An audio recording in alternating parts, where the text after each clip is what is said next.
brother, no, silipin nga natin itong Provincial Sports Complex dito mga brother sa may Bulbok, Batangas City.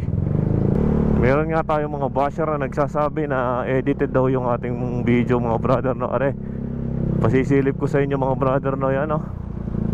Talagang bagong-bagong ano pa yan, bagong-bagong ang pagkakagawa pa sa kanya, oh.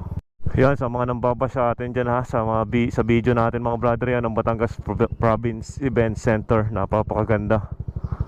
At may lalapag tayo dito mga brother, no. Dito ko na mga brother lalapag na sa ilalim na are, no. Yan, kayo nang bahala dyan mga brother. Puntahan nyo kung hindi kayo naniniwala mga brother, yan. May pamirenda pa kayo dyan. Kaya kung ano kayo, silipin nyo lang yan, yung ating nilapag na pera. Yan ang Batangas Province Event Center mga brother, no.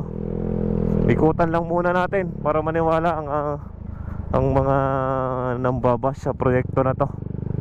Yan, no. Batangas Province Event Center. Naging event center na mga brother yon. Doon na natin nilapag mga brother, no.